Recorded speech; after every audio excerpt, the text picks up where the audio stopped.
we all know the name Jane Grey, the girl who became Queen of England for just 9 days before losing her head at 17. But did you know she had 2 sisters, both with royal blood and both with a claim to the English throne? They, too, paid a terrible price for their nearness to the crown, a crown they would never wear. Today, we'll explore how 2 royal sisters, Queens Mary I and Elizabeth I, destroyed another trio of sisters, Jane, Katherine, and Mary Grey. After the death of Henry VIII, his worst nightmares became reality. He left England with only one male heir, a frail and sickly boy, and no fewer than 6 women with legitimate claims to the throne. In his final will, signed in December 1546, less than a month before his death, Henry named his heirs in order.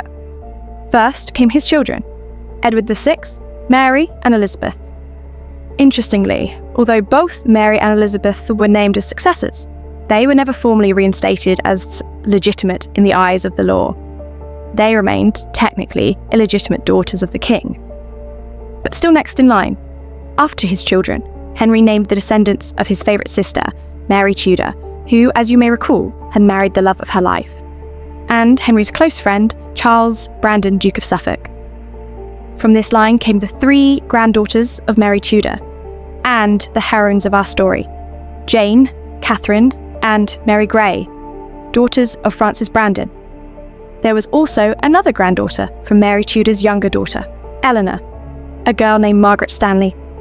You may be wondering, what about Henry's other sister, Margaret Tudor, and her descendants? Henry chose to exclude Margaret's entire line, including the future kings of Scotland, from both the succession and his will. Irony, it seems, is not lost on history. The king who did everything in his power to secure a male legacy ended up leaving behind a chain of women. And the descendants of the very sister he tried to write out of history, Margaret Tudor, would eventually take the English throne through her great-grandson, James I. But today, we focus on the fates of the 3 Grey sisters, the girls born with royal blood, but destined to suffer for it. Here's a fascinating detail. The names of the Grey sisters weren't chosen at random. Each name reflected the political climate, shifting loyalties of the Tudor court. Jane Grey was named after Jane Seymour, the 3rd wife of Henry VIII. Although Jane Grey's exact birth date is unknown, we know she was born around the same time as Edward VI. Choosing the name Jane was no accident. It was a tribute to the woman who had finally given Henry a male heir. When Catherine Grey was born in August 1540, Henry had just married Catherine Howard a month earlier. Again, the naming appears to mirror court politics and royal favour. 5 years later came Mary Grey. Her name most likely honoured Mary Tudor, Henry's eldest daughter. At that time, Mary's relationship with her father was beginning to improve, a temporary thaw in years of tension. And here's a detail worth noting. The Grey sisters' mother, Frances Brandon, had a personal connection to Catherine of Aragon. She was Catherine's goddaughter. Frances remained loyal to Catherine throughout her life, and openly despised Anne Boleyn and everything Anne's rise represents. This seemingly minor detail is worth remembering, because it will later play a pivotal role in the fates of our heroines. In some ways, the childhood of the Grey sisters was far happier than that of Henry VIII's own daughters.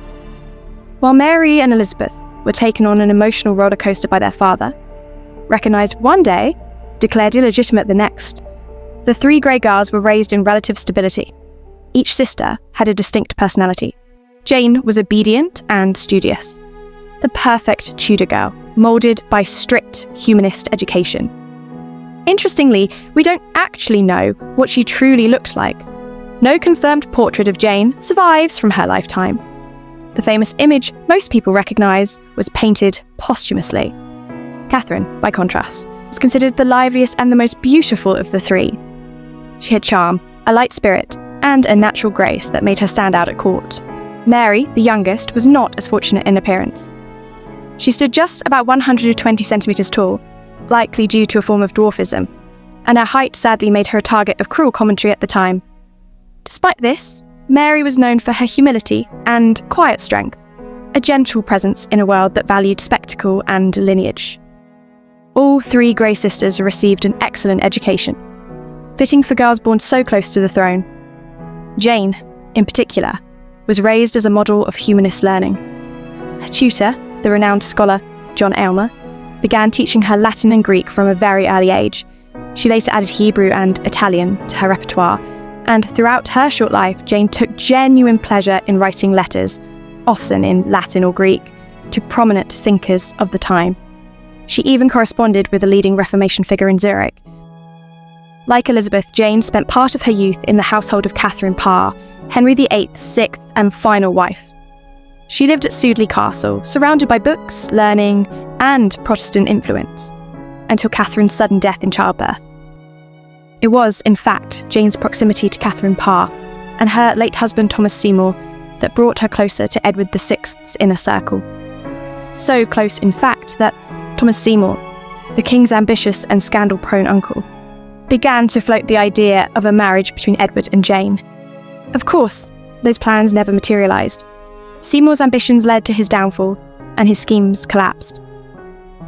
But still, it remains one of those fascinating historical what-if moments. What if Edward had lived longer and married Jane Grey?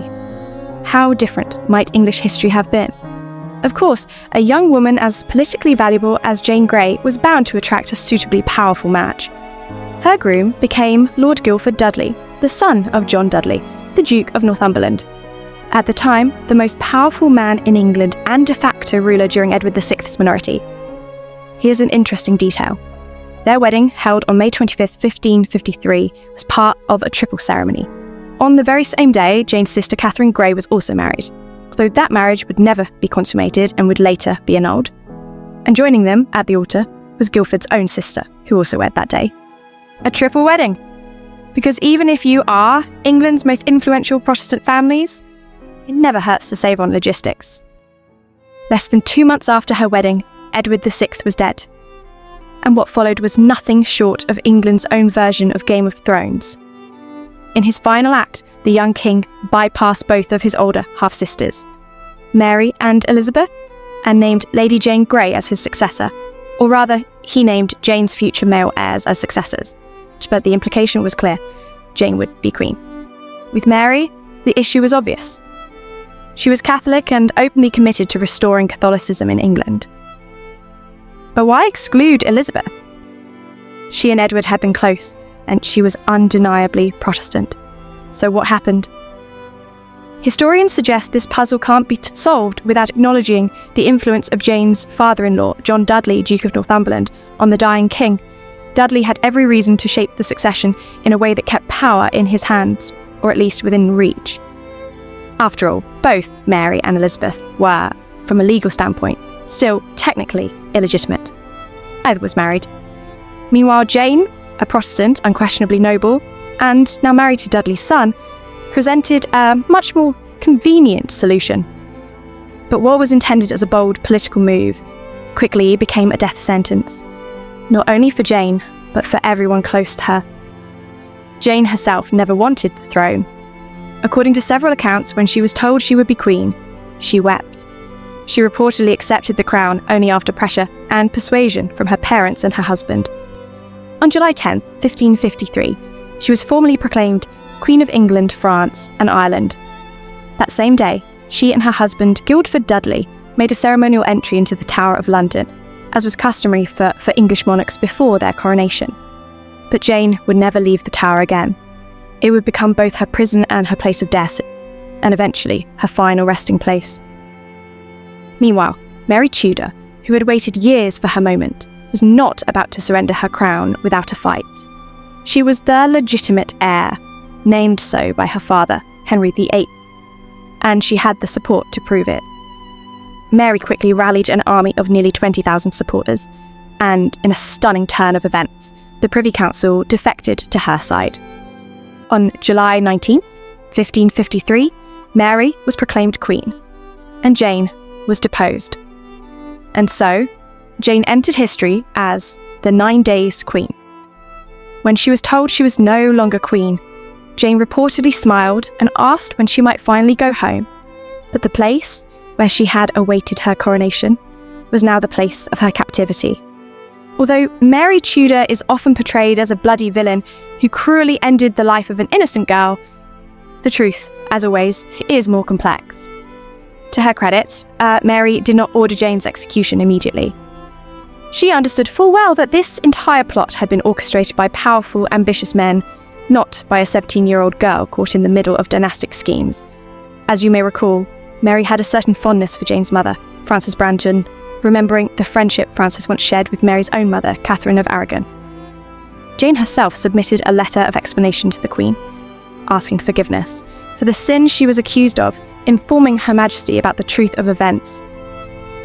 In this account, she spoke of herself as a wife who loves her husband. During her imprisonment, Jane was permitted to walk within the Tower grounds, and she and Guildford even exchanged letters while confined. But then came the turning point, just 4 months after Mary had taken the throne. A rebellion broke out, the Wyatt Rebellion, aimed at removing Mary and restoring Jane to the throne. And although Jane herself played no part in it, the uprising involved her father and the brothers of her husband. That rebellion sealed her fate. On the 12th of February at 10 a.m, Guildford Dudley was executed on Tower Hill. Shortly afterward, Jane was led to the scaffold. She gave a brief, composed speech, then tied the blindfold over her own eyes. But blinded, she couldn't find the execution block, and in a moment of quiet panic, cried out, "What shall I do? Where is it?" It was Thomas Bridges, the Deputy Lieutenant of the Tower, who gently guided her to the block. This scene, recreated in countless films and immortalised in Paul Delaroche's famous painting, breaks my heart every time. Jane and Guildford were buried in the chapel of St. Peter ad Vincula within the Tower of London. There, they lie alongside Anne Boleyn, George Boleyn, and Catherine Howard, all victims of dangerous proximity to power, and to the Tudors themselves. Life at the Tudor court was not merely gilded and glamorous, it was ruthless, and one had to be prepared either to fight for life or to die for it.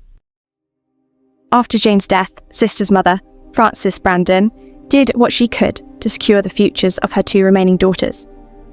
Thanks to Mary Tudor's continued affection for Frances, rooted in their shared past, she worked hard to restore Katherine and Mary Grey to court life. After all, though one sister was gone, the other 2 still remained heirs to the throne. At the time, Mary Tudor was growing increasingly uneasy about Elizabeth, and at one point she even considered Catherine Grey as a possible successor. But when Elizabeth I ascended the throne in 1558, the dynamics at court shifted dramatically. Although Elizabeth never officially named an heir, the Grey sisters were widely recognised as legitimate successors under the terms of Henry VIII's will. And Elizabeth did not like them. She never forgave the Grey family for their open contempt toward her mother, Anne Boleyn, and she made little effort to hide her disdain.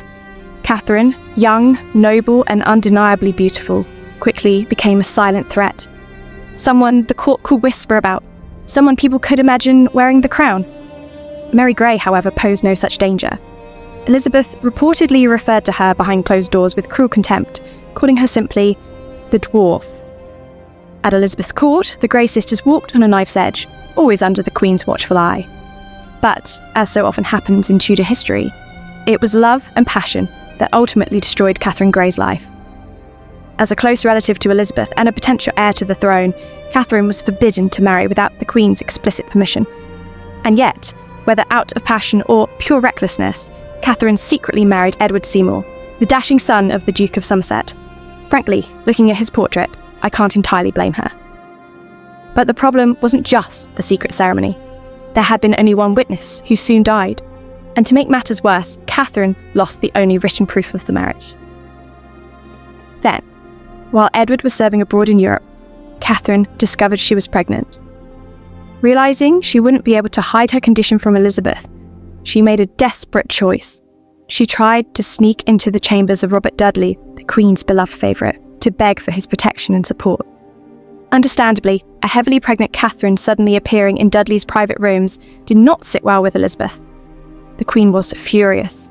First, because she had already chosen a politically advantageous match for Catherine, a Scottish nobleman. And second, because if Catherine's child turned out to be a boy, he could become a real threat to Elizabeth's throne. Without hesitation, Elizabeth ordered Catherine imprisoned in the Tower of London, the same place where her sister Jane had died years before. In 1561, Catherine gave birth in the Tower to a son, Edward. But because the marriage could not be officially proven, the child was declared illegitimate. In such a delicate situation, one would think the wisest course would be to lie low. But in 1563, Katherine and her husband somehow conceived a second child, a miracle made possible by the kindness of tower wardens, who allowed the couple to spend time together. Elizabeth was furious. Katherine might have remained in the tower for life, but in 1563, an outbreak of plague in London forced Elizabeth to act. She had Katherine separated from her husband and elder son and placed under a house arrest. The two would never see each other again in life. They were reunited only in death, buried side by side. Katherine died of tuberculosis in January 1568 at just 27 years old. A Tudor rebel who gave up everything, her freedom, her status, her health, for love.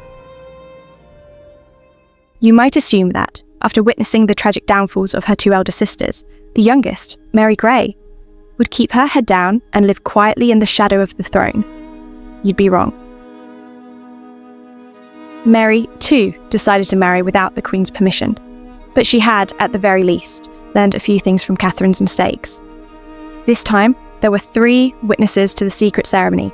Just in case one of them died, the other 2 could still testify to its legitimacy. Her chosen husband was not a noble, but a commoner of respectable position at court. Thomas Keyes, the Sergeant Porter to Queen Elizabeth. There was some irony in the match. Mary, as we know, was the shortest person at court, suffering from dwarfism. Keyes, by contrast, was likely the tallest, towering over everyone at 6 feet 9 inches. Perhaps Mary hoped that by marrying a man of modest rank, she would escape the Queen's wrath.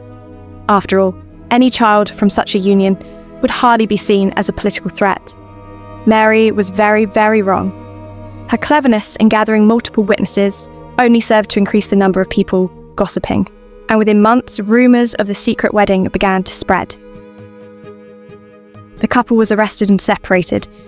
It's likely they hoped to be forgiven in time, once Elizabeth's anger had cooled. They could not have imagined that they would never see each other again.